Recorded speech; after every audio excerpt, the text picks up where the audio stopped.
ਉਹ ਦੋਸਤੋ ਸਾਡੇ ਸੁਨਨਤ ਵਲ ਜਮਾਤ ਦੇ ਜਿਹੜੇ ਵੱਡੇ ਵੱਡੇ ਉਲਮਾ ਨੇ ਉਹ ਜਨਾਬ ਆਪਣੇ ਆਪਣੇ ਠੀਆਂ ਤੇ ਬੈਠੇ ਨੇ, ਉਹਨਾਂ ਦੇ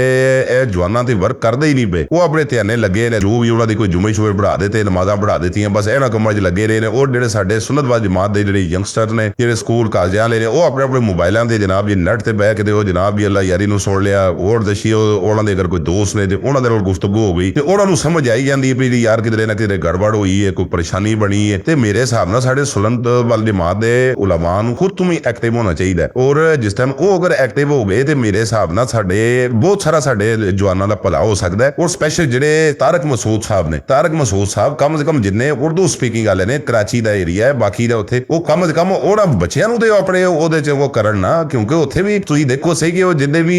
ਜਵਾਨ ਨੇ ਉਹ ਅਗਰ ਯੂਨੀਵਰਸਿਟੀ ਪੜ੍ਹਦੇ ਨੇ ਤੇ ਉਹਨਾਂ ਦੇ ਕੋਈ ਸਵਾਲਾਤ ਤੇ ਉਹਨਾਂ ਤੇ ਕੋਈ ਮਿਹਨਤ ਕਰਨ, ਕੋਈ ਇਹੋ ਜਿਹਾ ਸੈਸ਼ਨ ਰੱਖਣ ਤਾਂ ਕਿ ਜਵਾਨਾਂ ਦੇ ਨਾਲ ਉਹਨਾਂ ਦੀ ਸਪੈਸ਼ਲ ਮੀਟਿੰਗਾਂ ਹੋਣੀਆਂ ਚਾਹੀਦੀਆਂ ਨੇ ਭਲਕਾ, ਕਿਉਂਕਿ ਕਰਾਚੀ ਵੱਡਾ ਹੈ, ਉਹਨਾਂ ਨੂੰ ਮਿਹਨਤ ਜ਼ਿਆਦਾ ਕਰਨੀ ਪਏਗੀ। ਔਰ ਆਪਣੇ ਨੈਟ ਦੇ ਉੱਤੇ ਵੀ YouTube ਤੇ ਵੀ ਆਪਣੇ ਉਹ ਜਵਾਨਾਂ ਲਈ ਸਪੈਸ਼ਲ ਸਿਰਫ ਸ਼ਾਦੀਆਂ ਦੇ ਮਸ਼ਵਰੇ ਨਾ ਦਿੰਦੇ ਰਹਿਣ, ਕੋਈ ਸ਼ਾਦੀਆਂ ਦੇ ਮਸ਼ਵਰੇ ਦੇਣਗੇ ਉਹਦੇ ਨਾਲ ਕੀ ਫਾਇਦਾ, ਕੋਈ ਬਣ ਜਾਣਾ ਸ਼ਾਦੀ ਤੋਂ ਖਾਮ ਖਾਈ ਕਰ ਲੈਣੀ। ਲੇਕਿਨ ਇਹ ਅੱਲਾ ਯਾਰੀ ਦੇ ਜਿਹੜੀ ਕੋਈ ਗੱਲਾਂ ਬਾਤਾਂ ਹੁੰਦੀਆਂ ਨੇ ਇਹਨਾਂ ਦੇ ਨਾਲ ਆ ਕੇ ਕੋਈ ਮੇਰੇ ਹਿਸਾਬ ਨਾਲ ਕੋਈ ਮੁਨਾਜ਼ਰੇ ਦਾ ਕੋਈ ਮੇਰੇ ਹਿਸਾਬ ਨਾਲ ਤਾਰਕ ਮਸੂਦ ਸਾਹਿਬ ਨੂੰ ਚਾਹੀਦਾ ਕਿ ਉਹ ਮੁਨਾਜ਼ਰੇ ਦਾ ਕੋਈ ਅਰੇਂਜ ਕਰਨ, ਆਪਣੇ ਕਿਸੇ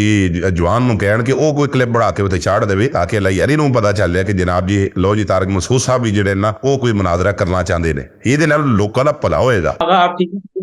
اللہ تعالیٰ کا احسان ہے۔ کیا نام ہے بھائی؟ جی آغا اصل میں مجھے آپ سے ذرا کچھ مجھے آپ کا ٹائم چاہیے تھا، بہت ہی تمیز اور تہذیب آپ سے بات کرنا چاہتا ہوں اصل میں۔ جی اچھی بات ہے، شکریہ، تھینک یو سر، بڑا احسان ہے، بڑا احسان کیا آپ نے۔ جی جی جی آغا میں یہ آپ ہمارے بھائی ہیں بھائی، تہذیب کی کیا ضرورت ہے بھائی، جو کہنا کہہ دیں، کوئی ضروری کوئی بات نہیں، آپس میں ہوتا ہے، سب ہوتا ہے۔ جی جزاک اللہ، ماشاء اللہ سے آپ کا پروگرام دیکھتا ہوں اور کافی ٹائم سے میں آپ کا پروگرام دیکھ رہا ہوں، اور ماشاء اللہ سے آپ وہ کام کر رہے ہیں جو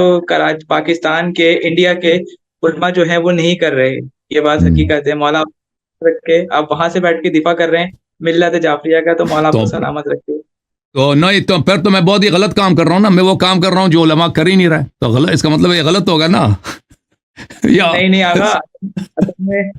آغا بات یہ ہے کہ حق پہ جو ہے نا لوگ بہت کم ہوتے ہیں، جس طرح کے لوگ کام کر رہے ہوتے ہیں نا، تو میرے حساب سے شیعہ پہ اتنی تنقید نہیں ہوتی۔ دراصل میرا جو تعلق ہے وہ 2008 سے پہلے میرا تعلق اہل سنت سے تھا۔ ماشاء اللہ ماشاء اللہ ماشاء اہل سنت سے میرا تعلق تھا،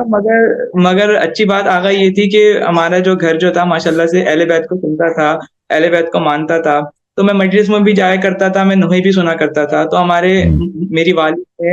میری والدہ نے کبھی مجھے منع نہیں کرا کہ تم مجلسوں میں نہیں جایا کرو، ماتم داری میں نہیں کرا کرو۔ پھر 2011 سے اللہ نے ایسا میرے پہ اثر کرا کہ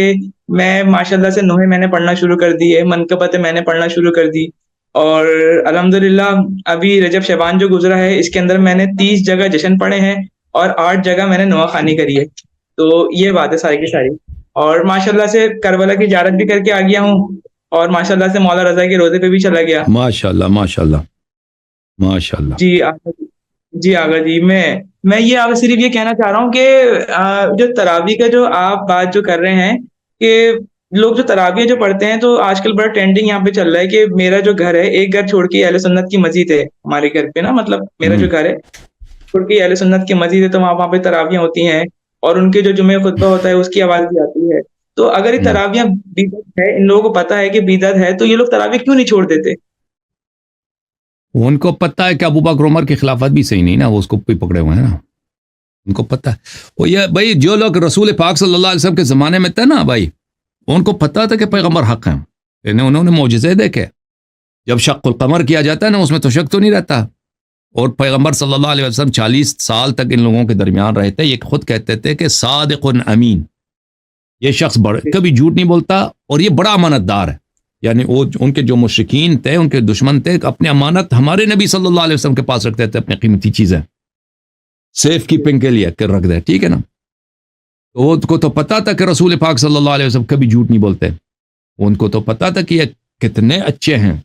اخلاق ان کا سب سے پیارا، وہ انہوں نے کبھی جھوٹ نہیں بولا، کبھی سے غداری نہیں کی، خیانت نہیں کیا،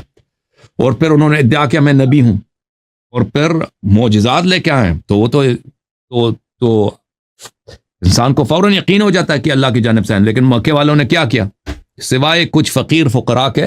جو ایمان لائے نا، اکثر جو سردار لوگ تھے، جو بڑے لوگ تھے، جو جن کی کوئی پوزیشن تھی، جو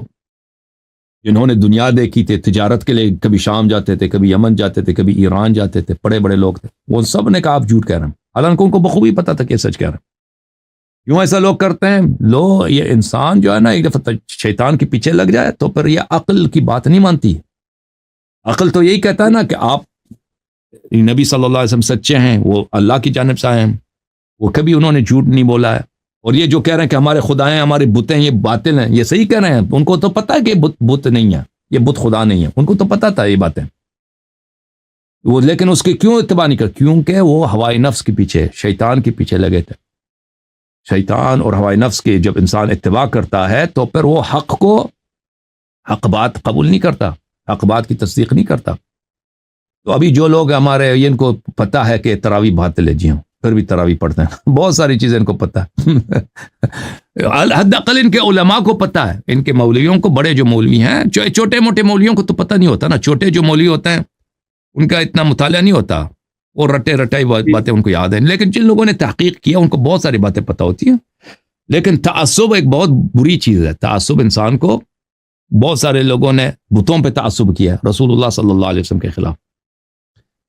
اوکے میرے بھائی دوستو اس ٹائم تے ساڈے سنت وال جماعت والے بےغم ہو کے بےغم سروس بڑے ہوئے نے، لیکن کام کی ہوئے گا کہ ہولے ہولے کردیاں اے جڑا کوئی بڑا ساڈا سنت وال جماعت دا بہری بیڑا ہے نا، اینے ڈبدیاں جانا ہے۔ ادھر اے دے دفاع لئی ساڈے بڑے بڑے علماء نہ ٹرے، تے مینوں جڑی سمجھ آندی ہے نا بئی کہ کیونکہ جنے جوان نے ہولے ہولے کردے کتنی ہو جان گے، اور جناب جی ایک ایک دانا جاندے ایک ایک قطرہ ڈگدے پورے جناب جی گودام ویلے ہو جاندے نے، ڈرم ویلے ہو جاندے نے۔ او اللہ دے بندے،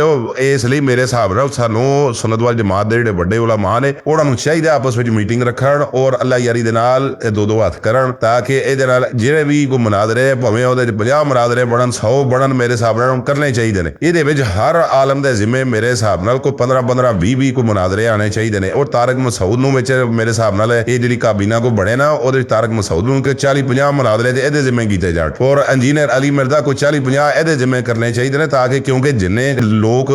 ایفرٹ کردے نے پے اور اپنے انہاں نے کوئی بندے سنبھے ہوئے نے نا، کہ وہ جڑے انہاں دے سبسکرائبر بڑے نے، وہ میرے فالوور تے میرے فالوور، انہاں سارے نوں میرے حساب نال ڈنڈا دینا چاہیے اے کابینہ نوں۔ تے مفتی فضل احمد چشتی بڑا درمڑ پھرنا چاہیے، کیونکہ اس بندے نے جو پنڈاں تھاواں دے لوگ نے وہ اپنے نال لائے نے اور دبا دب لارے نورے ماردے نے۔ میرے حساب نال انہاں دے ذمے میرے 100 150 مناظرہ انہاں دے ذمے کرنا چاہیے، کیونکہ اللہ یاری نے بے بہا ٹاپک چھیڑ دیتے ہیں۔ وہ دے وچ جدوں تک سنت وال جماعت والے سارے علماء یہ سرگرم نہیں ہون گے، یہ محنت نہیں کرن گے، ایفرٹ نہیں کرن گے، کوشش نہیں کرن گے، انہاں دے بندے ٹوٹ کے تے جناب جی وہ جی تصویر ٹوٹ دی تے دانے جناب جی کھلر جاندے رہن، اس طرح بالکل سنت وال جماعت کھلر جائے گا۔ تے کیونکہ جننے بھی فرقے بنتے رہے وہ دے وچوں سنت وال جماعت چوں بڑھ کے اور اگے بنی جاندے نے۔ کوئی اہل حدیث نے وہ کتھوں آئے نے، کوئی عثمان تو لتے وہ بھی سنت وال جماعت چوں نکلے نے، دیوبند ادھروں نکلے، صوت الامہ والے ادھروں نکلے، حزب الطریق والے ادھروں نکلے، جماعت اسلامی والے، اے تسی ویکھو نا یہ سارا سسٹم ٹوٹدے